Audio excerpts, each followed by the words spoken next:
Hello, everyone, and happy Monday. Welcome to another exciting AdvisorShares AlphaNooner. We are very excited to welcome with Don Murphy, the co-founder of the American Cannabis Collective and man on the hill for cannabis. Excited to sit down and break down some of his views on cannabis from a political lens and kind of work through what is going on in the cannabis scene, as it is an ever-evolving theme. With all that said, if you're out there, thanks for joining on a Monday, especially after the Super Bowl. Hopefully everyone is feeling okay after a little bit of a late night, an exciting night. But if you have any questions or comments you want to throw in, definitely recommend. Feel free to put them in the chat on any platform except for Instagram, and we'll try to get them as we go. Put them in earlier rather than later. It's always better to have them earlier. But with all that said, Don, thanks for joining. I know you've been morning yourself. How are you doing? I'm doing great. I will say, with respect to, I hear you. Can you hear me? Okay, perfect. Okay. Yeah, can you hear me? Sorry. I often cheer for the adult use states when the Super Bowl is not involving my Ravens. So normally that would mean I would be supporting the Kansas City Chiefs, since Missouri has adult use and Pennsylvania doesn't yet. But maybe they'll rectify that in this current legislative season. Fingers crossed. I was sad too. I was looking up, obviously Louisiana also has some pretty restrictive, if anything, more restrictive rules when it comes to cannabis. It was a bit disappointing, given that I feel like so many states now have some sort of program in place.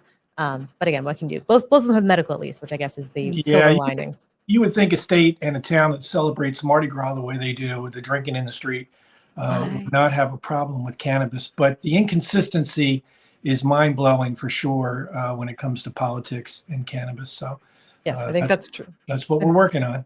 That's what we're working through, which again, thanks for doing all the work. I know you've been out there, you've been on the Hill, so maybe that's actually a good spot to start. I know last week we had the banking hearing, which was the big focus and attention driver. Maybe we can just start there in terms of, what it was like being there, any insights and things that you had pulled through that were super interesting. I'd seen your recap video, which was great, but for anyone who maybe missed it. Yeah, I think the important takeaway here is that we are just 1 month into this term, and already we've had 2 hearings on debanking. Now, sure, they're not specifically related to cannabis, but I will tell you, any opportunity we get to tag along, we need to take it. And that's why we were there, and a couple of folks from the industry sort of were there. It's unfortunate we didn't have more. We need to take these opportunities when we can. I talked to about a dozen senators at that hearing about cannabis policy and how we're germane to this whole conversation. You can't talk about, we need to ban crypto and we need to ban firearms and oil and gas, but somehow cannabis gets left out of the conversation. So we were there to push that along, and we did get a few mentions for sure. And I'll be honest, a lot of folks aren't happy with Tom Tillis because he said safe banking is a half-ass measure. It's true. I mean, he really is not wrong. I've embraced this idea that we need to support incrementalism, because that's probably the only way we were going to get it.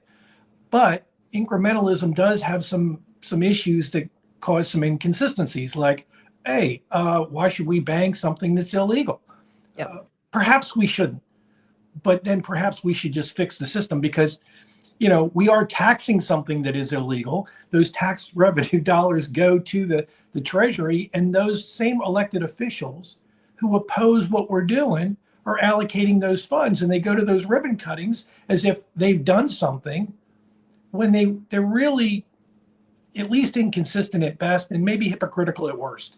Standing in the way at worst. Yep.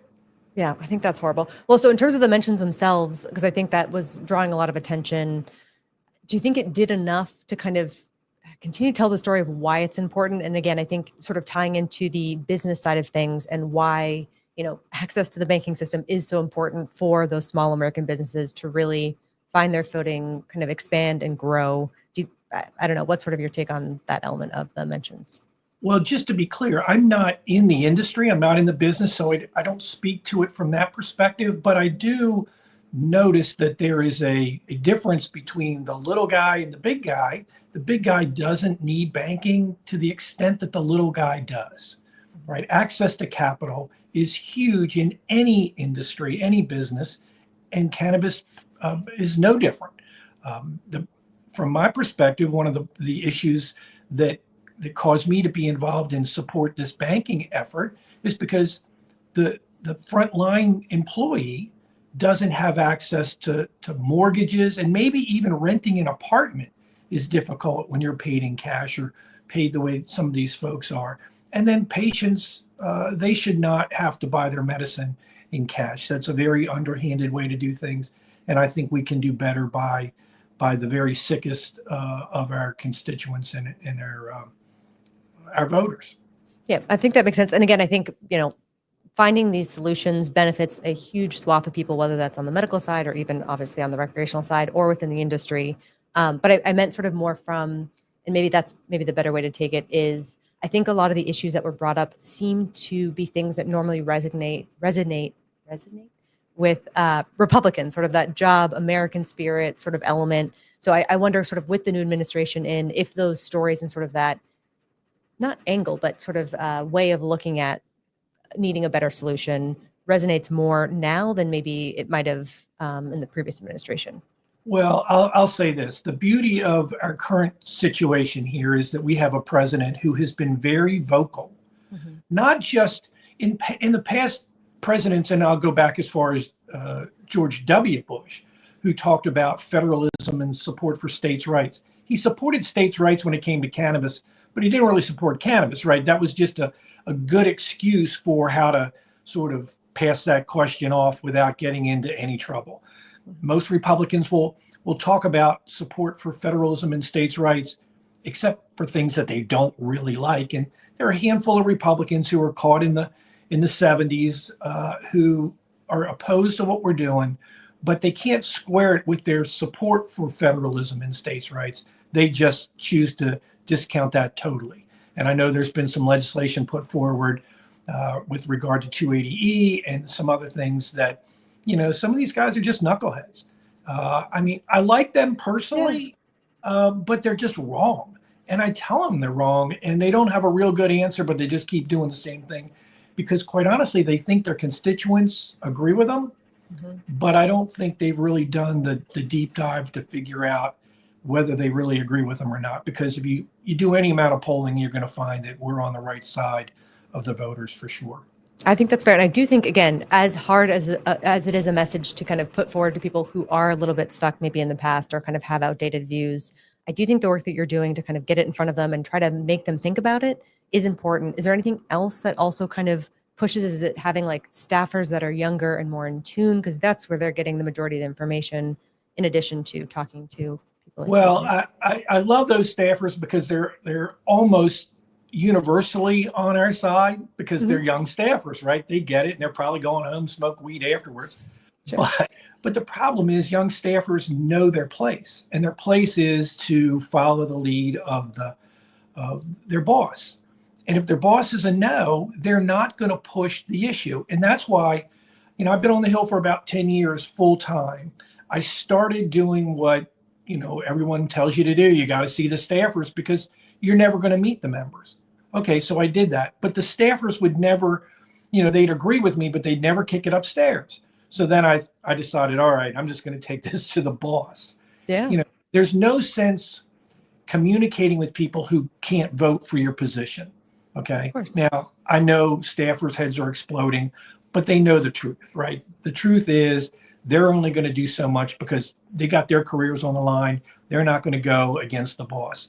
But the boss needs to hear from not just me, but people in the industry, patients and consumers.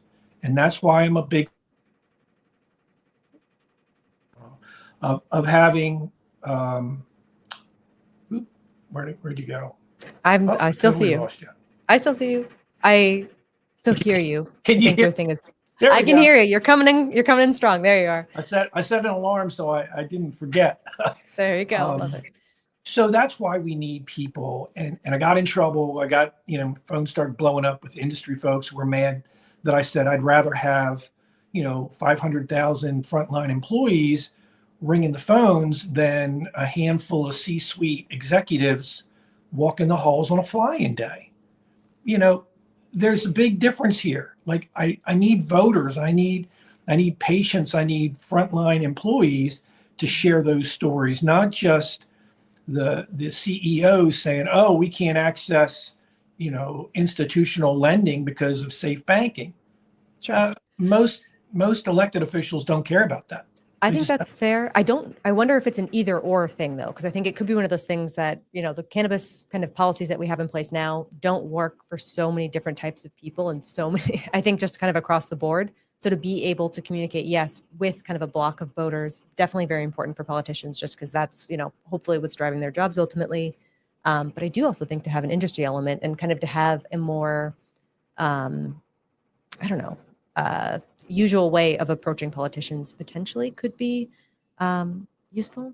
But right. again, We need either it. or. We need an all of the above strategy, but Yeah, having marijuana mercenaries walking the hill for these MSOs clearly isn't getting it done. sure. Just not getting it done. But we do have a president who has been vocal, and I saw some questions online. Is Thune going to let this come to a vote? Is Johnson going to let this come to a vote? I think if President Trump wants it, and he has indicated that he wants it, they'll let it come to a vote. Now, that said, I don't believe safe banking is going to get an up or down vote on its own.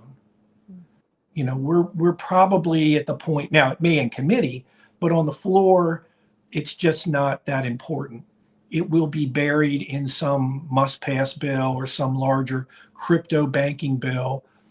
We may wake up one day and find it in there and say, wow, I wonder how that happened. Well, okay, it happened because we've been pushing for a long time, and there's support for it. Very few champions on the Hill, and quite honestly, very few people who oppose it in a rabid sort of way. We have a few, but they're not going to die on that hill. They'll put in bills. By the way, those bills, the 280E bill, never I going was to going happen. to ask. Okay, Never yeah. gonna, don't Okay. worry your head about yourself about that. Never going to get a hearing or a vote or nothing.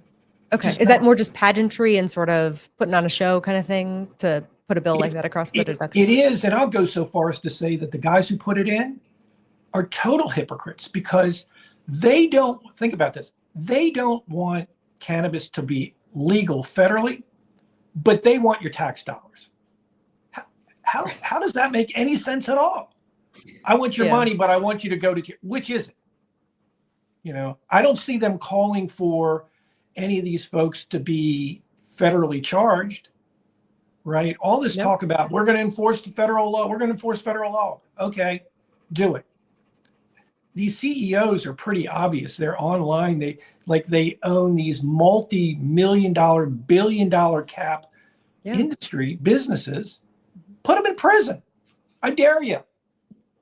And if you're not going to do that, why don't you just make it legal and Yep. make everybody happy? I think that's great. Yeah, you can't have it both ways. And I think you're right. They're not likely to go that direction in terms of they haven't before. It doesn't seem like they're going to. And it seems like, again, with the support of the president, if he's, sticks to his word before, he got inaugurated, I would imagine it's a better environment, I think, for them to kind of make those changes. We'll see. Again, still have to do the work and be out there every day communicating. So I appreciate that you're doing that for sure. And let's be clear. There's inconsistency all around. When you accept hundreds of thousands, if not millions of dollars in cannabis money for your inauguration, Sure. and you invite these people to your inauguration, either Sure. they belong in prison or they don't. So if they don't, let's just make it right. And let's not just, play this don't ask, don't tell sort of turn the other blind eye stuff. It's stupid. I think that is a great, great point and bears repeating. So thanks so much. Also, Head Guapo, great to see you.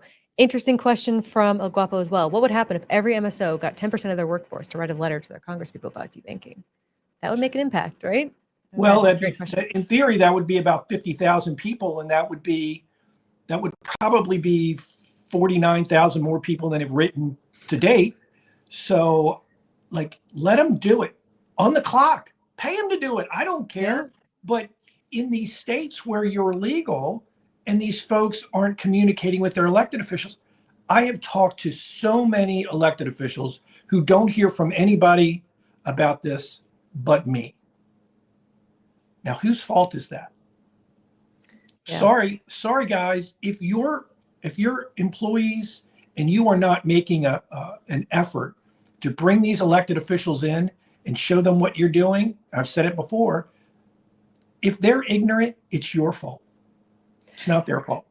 I think I have heard a lot of the companies have extended open invitations to have sort of political figures come to tour and kind of see how things work. Again, and maybe some of that is how cannabis is prioritized, but I do think, communicating, writing those letters and things like that would be important just to put it more on their radar and have a sense of this is important to people.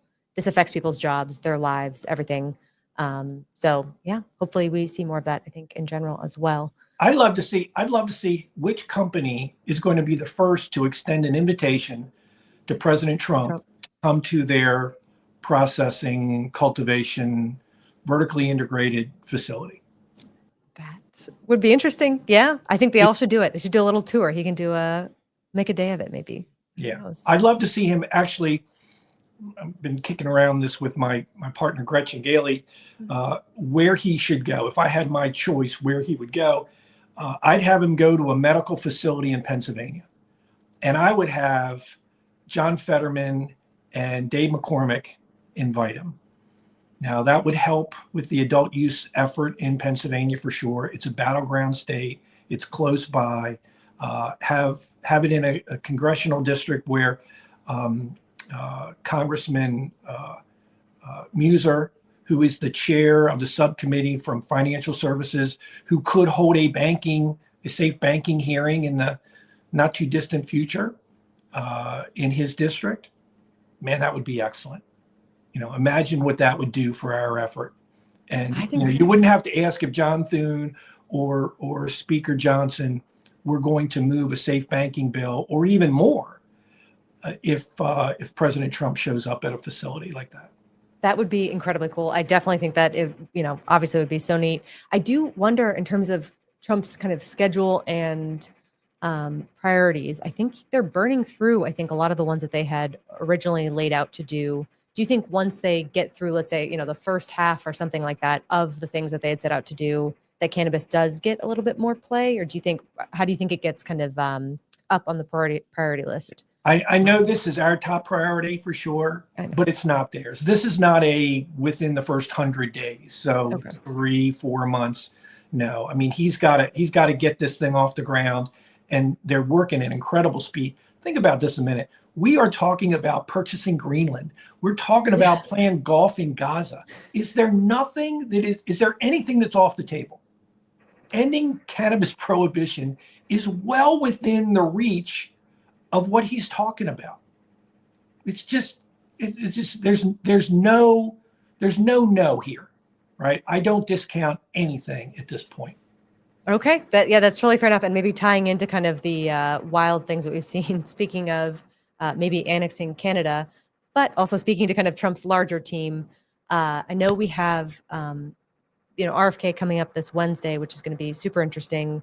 What are your kind of high level thoughts on if we see things move forward, anything that kind of has you a little bit pricked up and kind of worried?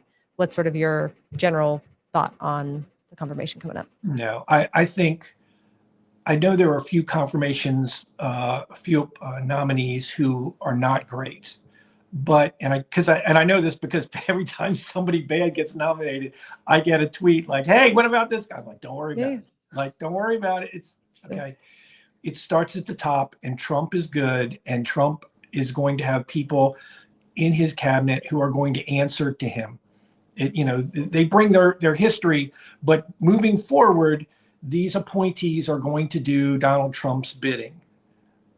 It's just the way it's going to be, right? That may be bad in some cases, but for some of you, but as far as cannabis is concerned, I think it's going to be great. Okay, RFK is going to be good. What impact he will have on HHS and the DEA going forward, it's not going to be bad, right? He may not be able to put his thumb on the scale with the DEA at that point, but Trump will be. Pam Bondi will be, and she'll do what Trump wants her to do. I think that makes sense. I do wonder, the difference between him being the head of HHS versus I know we have the interim head of the DEA. I don't think we've gotten to talk about your take on the new interim head for the DEA. Is it the same thing exactly where he's going to do what Trump wants him to do, Yeah, or I is don't there think any? if interims want to keep their job, then yeah, you do what the boss tells you to do. I Okay. don't I don't know whether he'll stay at the DEA or not. I imagine Trump will put in his own person and not have a holdover from the prior administration. That's just typically the way it's done. And that's normally a process that can take kind of a longer time than people would think, right? I think looking back at how long it's taken previous heads to be kind of put in place, it's not a pretty instant change, right? Well, Normally, remember, he did have a nominee that flamed out. I think, Chad Chronister.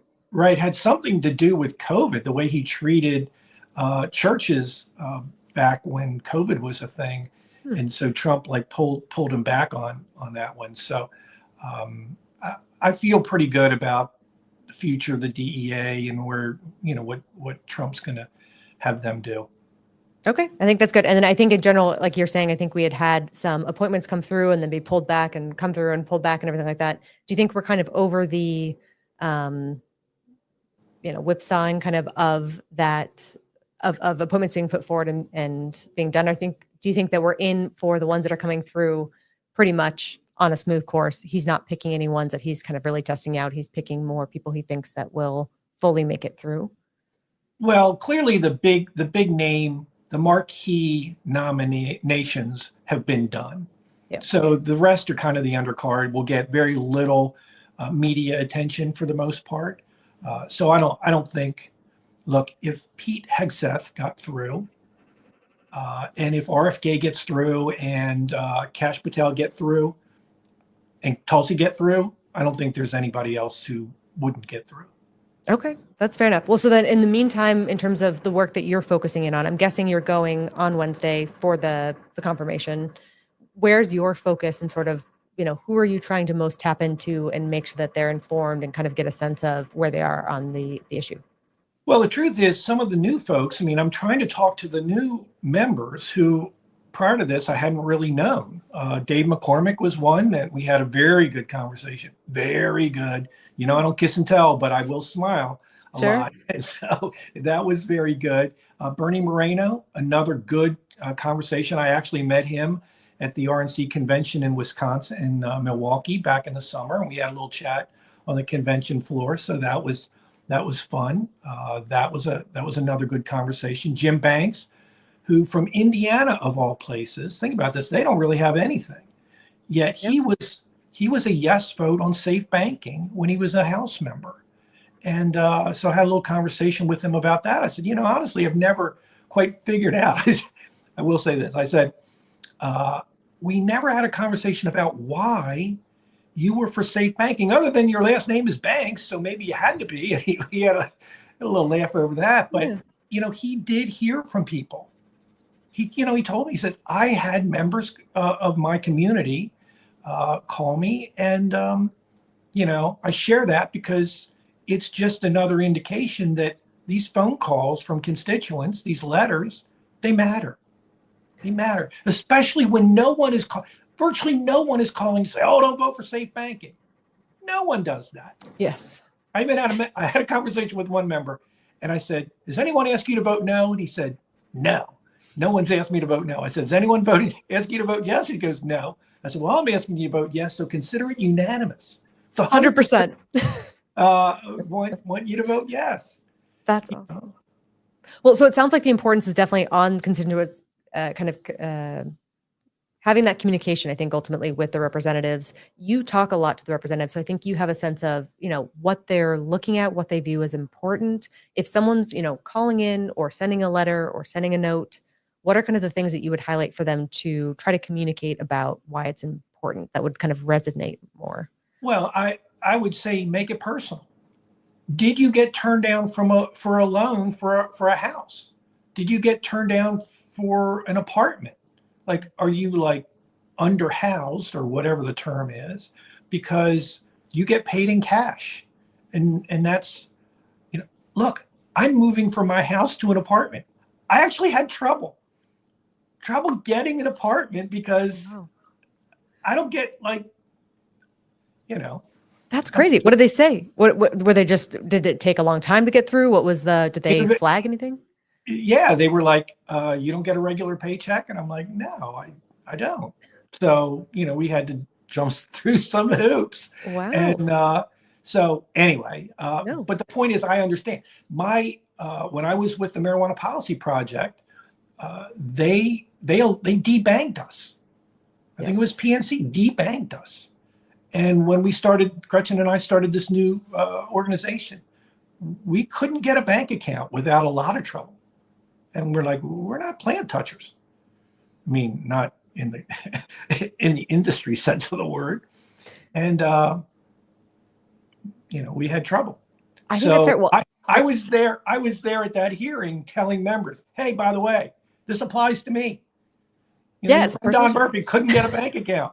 Horrible. Help me fix this. That's true. I think, again, it's that squeaky wheel that gets the grease. I think, again, you really have to do that. And I think that personal aspect is super important. So that makes sense. I do remember it's got to be personal. It can't be, generic. Explain a frontline employee doesn't care about the back end stuff, right? Oh, we can't get uplisted and stuff. They're not paying attention to that. Sure. It's got to be personal.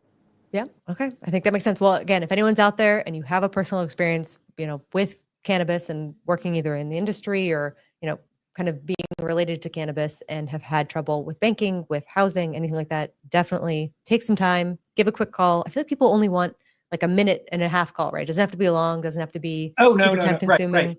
Just, hey, you're not going to talk. You are not talking to the ball. You're not talking to the member, right? So don't get nervous. Yeah. You are going to talk to somebody who is the lowest person on the totem pole. Sure. The person that sits out in the front where people like me come and go, right? The average person can walk in, and the person sitting at the desk is a newly minted college graduate or intern. So they haven't even graduated, right? They are maybe 20, 21, something like that. And they're just going to make notes about, somebody called supportive safe banking. And then if we get a lot of calls, they'll just have a little bunch of hash marks. Maybe they'll take down your name. Maybe they won't. They'll ask where you live so they can confirm whether, this is an actual constituent. So if 500 people call from out of state, it doesn't help. Okay. In your state. It does, laser focus a handful of people on these banking committees, on finance. By the way, we went to the finance hearing, the subcommittee hearing. We got a lot of friends there. The chairman of that subcommittee is a safe banking co-sponsor. We've been dealt a pretty good hand. And the chairman of the full committee voted for safe and is a banker. He gets it. That's awesome. That's awesome. That's exactly what we want to see. Amazing. And yes, Ben, write those letters, do those calls. That's great stuff. Question from Vermont Guide, which is good. Don, who do you see as stepping up to improve SAFE and resubmitting it in each house? Well, Dave Joyce was the most recent lead sponsor of safe banking, and he'll do that again probably in the next couple of months. They need to get through the Trump agenda before they sort of roll these things out, right? Now, they could put these bills in any day, but there's no point in putting in a bill when the media is so flooded with everything else, they can't get any coverage at all, right? So the only people really covering this are the niche marijuana policy media, Tom Angel at Marijuana Moment and a couple others, but there's no mainstream media that's going to cover any of this stuff. Well, do you see that kind of changing around? Because I feel like in the last Trump administration, and I know it's, a little bit different, but somewhat similar, obviously, I feel like there was a ton of headline coverage constantly over every single little thing.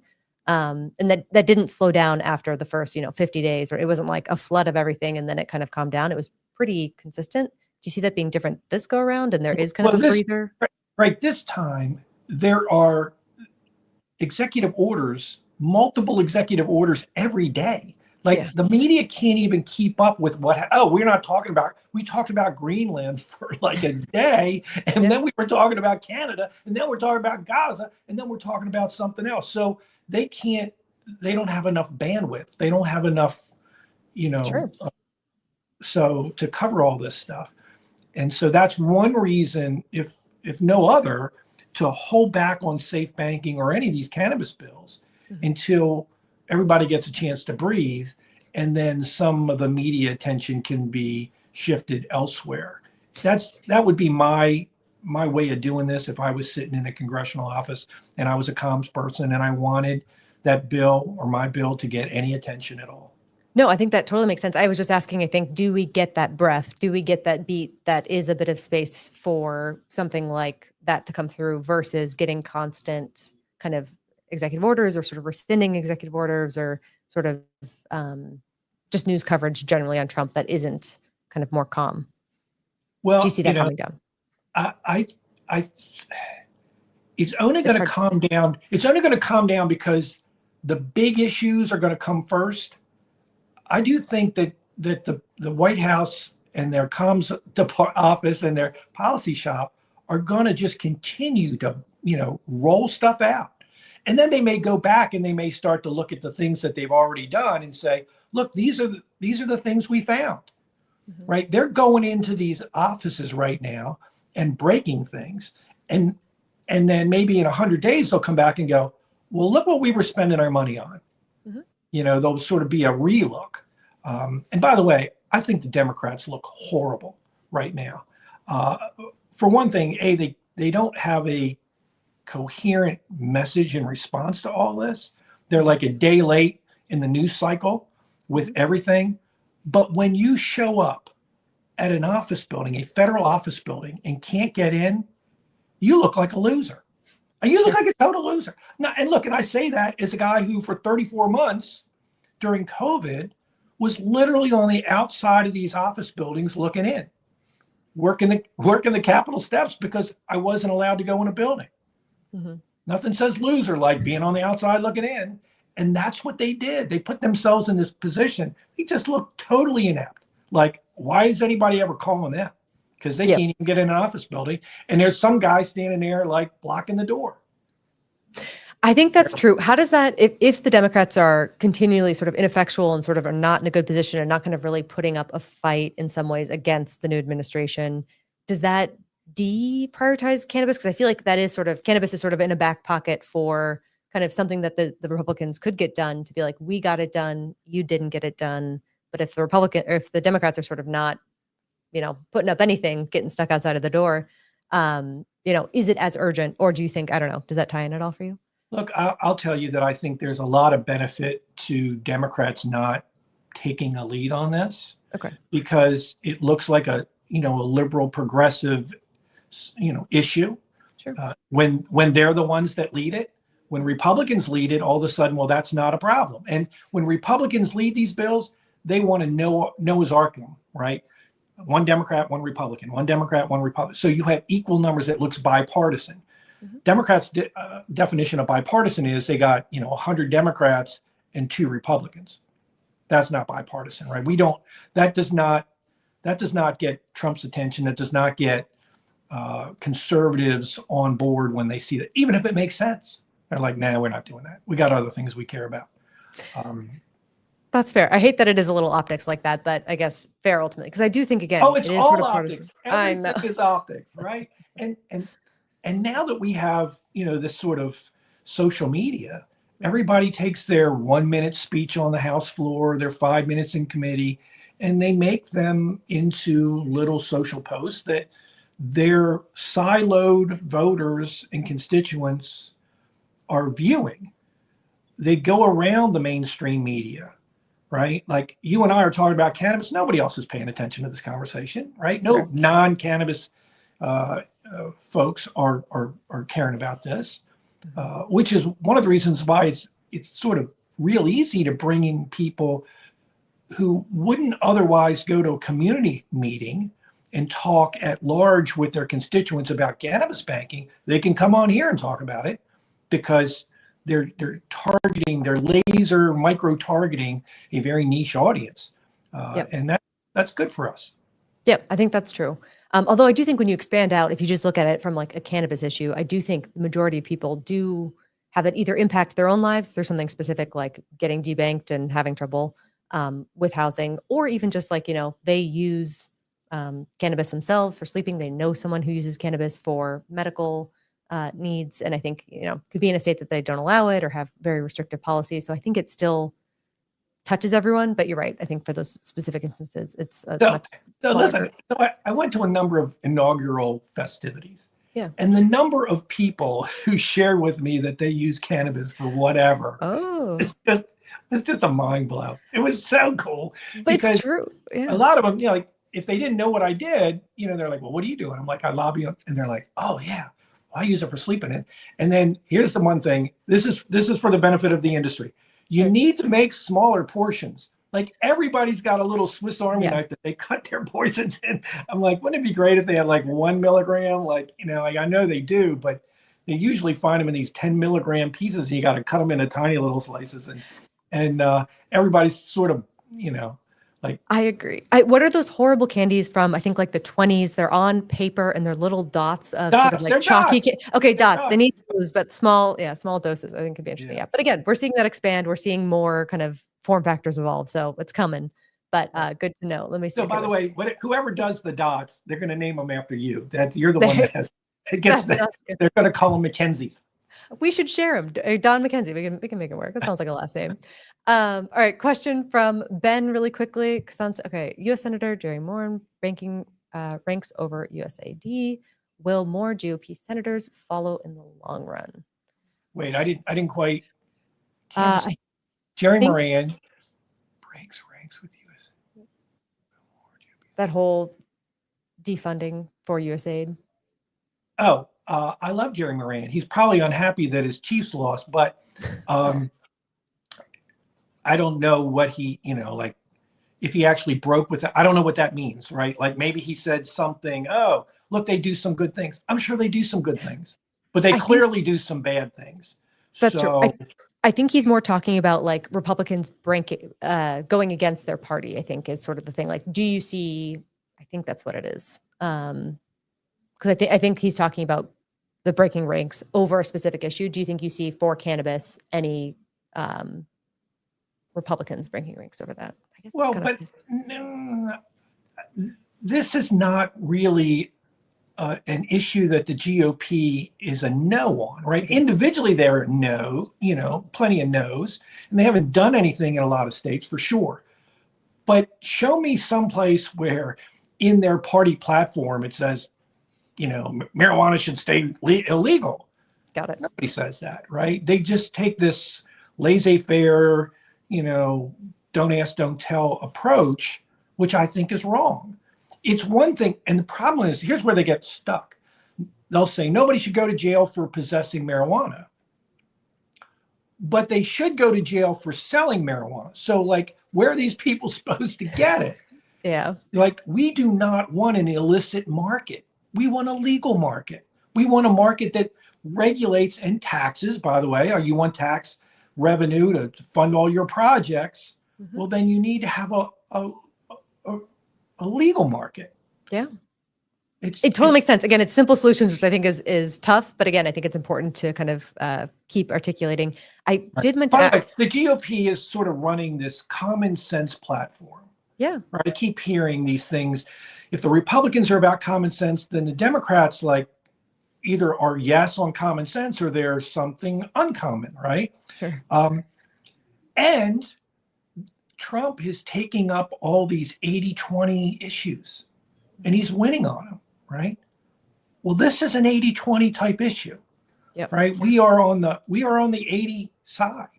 And so, yeah, there's some folks that are no's, but even the 20s, other than Project Sam, and who apparently is getting funded by USAID, I guess. Those folks are rabid no's, but there aren't that many people who will die on this prohibition hill. Yeah, I think that's fair. Yeah, I think it's fair. Again, having access to a legal framework does not mean everyone is going to be forced to use marijuana. I mean, obviously, so people are able to opt out. And I think, more people want some safe version access to it rather than sort of an unregulated version that we have now. We're sort of half step in, half step out. So hopefully, again, we'll see moving closer to that.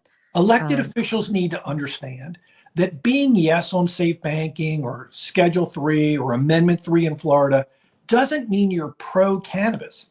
And the fun part for me is I have a lot of folks when I like introduce myself, they're like, "Well, I'm not pro cannabis. I'm not pro marijuana." I'm like, Mhm. well, I'm not really pro marijuana anymore, and I'm pro bourbon, right? I mean, Sure.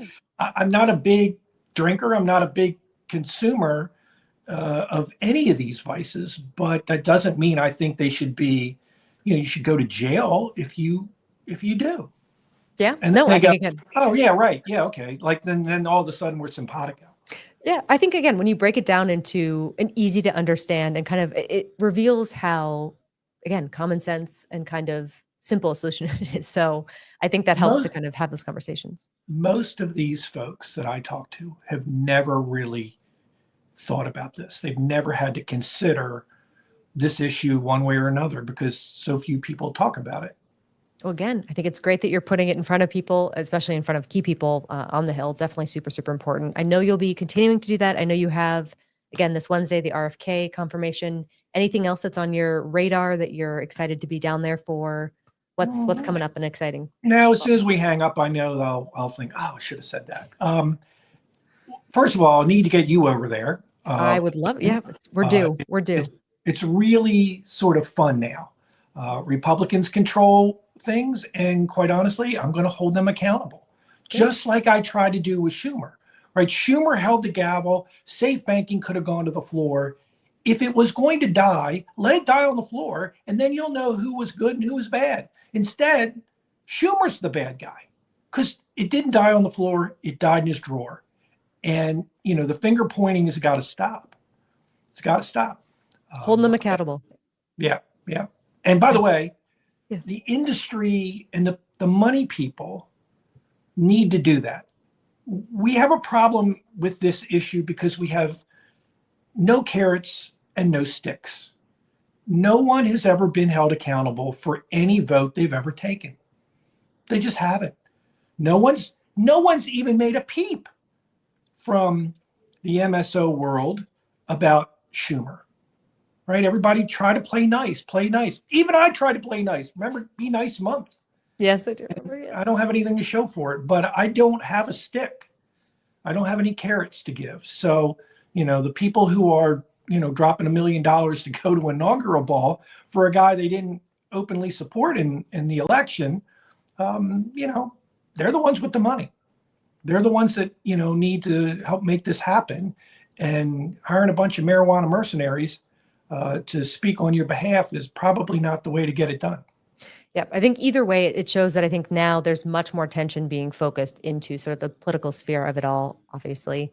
So hopefully, again, that comes through kind of the right channels in the right way. Because again, it sounds like there are right ways to do it and less right ways to do it, I think, ultimately, which is fair. Also, Jane, great point. Maybe need to spend more time talking to patients rather than politicians and encourage them to talk to the politicians, which is exactly what you were saying. And that's where I think I do probably want to leave it is if you are out there and again, you are affected in any way, quick, easy phone call. I know people who are younger generation, I think, don't like to do phone calls, but quick, easy, like you're saying, you're talking to nice people, making it fun.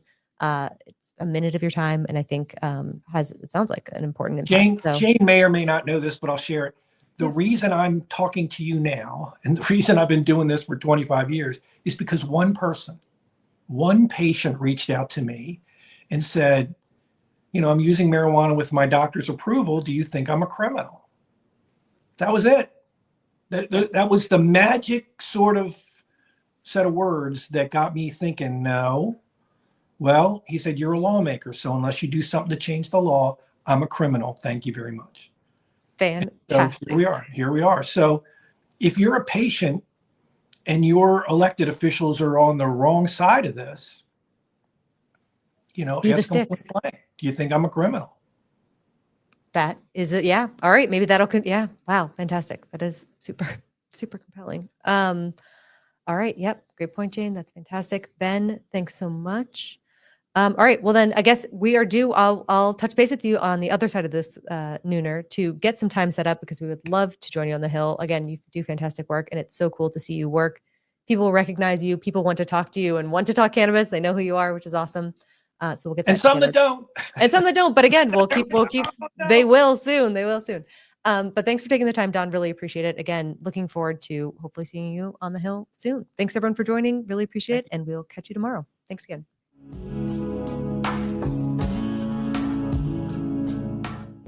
Before investing, carefully consider the investment objectives, risks, charges, and expenses found in the prospectus, available at AdvisorShares.com.